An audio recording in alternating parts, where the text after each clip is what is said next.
Rock's back pages tend to skew white.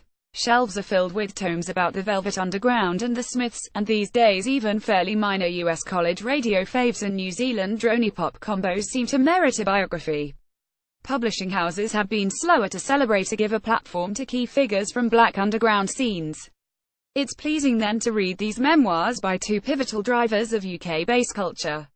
Gold-born Clifford Price co-founded Metalheads, one of the most propulsive and still-running drum and bass labels of the 1990s, and created such landmark tracks as Angel and The Inner City Life. Wiley, born Richard Cowie Jr. and often hailed as the godfather of grime, helped define that genre's synthesis of juddering bass and thrillingly bleak rhythms. "Me and Wiley have got a lot in common," Goldie writes.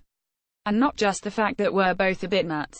Not a lot of people know this, but I started off DJing," Wiley recalls.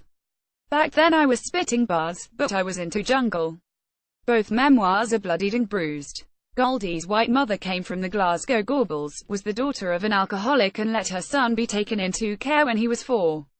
He tells of being moved between foster homes, and subjected to long-term UAL abuse aged 9 and became a minor league criminal who carried a sawn-off shotgun in his coat like I was in the fucking Sweeney or something. Wiley's uncle was stabbed to death and he himself only just survived a couple of stabbings. "We came from the ashes," he says. "It wasn't a war zone, but it was a bad place. I'm from a council estate. I know what milk tokens are." Once he was on air when some Stratford kids rang to say they kidnapped his sister, £40,000 you what keep her, that darkness is channeled, transmuted and fought against in the work of both. "Making is my therapy," declares Wiley, who, especially in his early days, used Arctic metaphors in his titles. "Esky, igloo, ice, cold, that all comes from my childhood. The pain, the isolation, the frustration." In 1998 Goldie released Mother, a 60-minute piece whose underlying message was basically I can understand why it's a headfuck for people, but I wanted to explore my abandonment issues, which are always with me. There is a horrible scene in Goldie When Satin Returns, the documentary directed by John Akomfrah, when the Ian asks his now elderly foster mother, "Where did I go wrong?" She answers, "You hated women." Wiley, "Making is my therapy." Photograph Joseph Okpako Wire image Goldie was also a gifted visual artist, who turned to graffiti during stays in Miami and the Bronx in the early 1980s.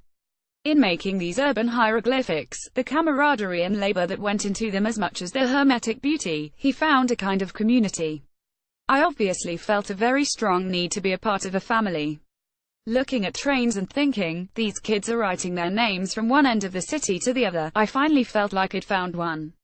He talks eloquently about his synesthesia I've always seen as colors, with basses maybe translating to dark blues, and trebles as yellows and ochres, and a general sense of lights coming through, and how he applies techniques from graffiti in the recording studio. You've got the outline in your head, so you draw your outline. At first it's two-dimensional and in black and white, so you're going to make it color. Finally you outline the piece and put the highlights in. That's the EQ. Wiley's autobiography is divided into 96 chapters, and the jabbing prolixity recalls his incredible recorded output. In 2010, he leaked 200 free onto the internet. Some chapters are narrated by others, his Ian father, his sister, MCs such as Flo Dan and Wretch 32. They speak of his generosity and drive, and sometimes of his cussedness. The effect of these anecdotes and testimonials is somewhere between an episode of This Is Your Life and a modern rap record chock of guest contributors. There's nostalgia at play in both autobiographies, with Wiley evocative about the early days when his peers were cracking software to make tracks and sharing tunes on MSN Messenger. He's almost moist-cheeked when talking about his falling out with Dizzy Rascal. He also includes some of his better-known rhymes, including the wondery preposterous "Yeah, I got a daughter, newborn child, but her name ain't Amy. I ain't got a Winnie the Pooh scarf as yet, but I'm getting one, so stay away from me."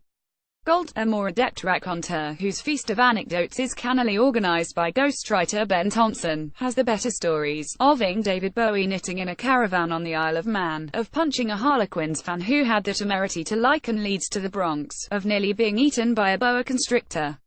His way of elaborating on what being mixed race means to him as in both a member of the British Empire and a massive bellend.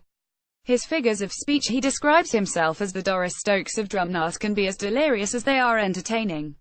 I certainly didn't expect him to have been a huge teenage fan of the Stranglers. Goldie now lives in Thailand, Wiley in Cyprus. They're both men of a certain age. Wiley is approaching 40, Goldie over 50.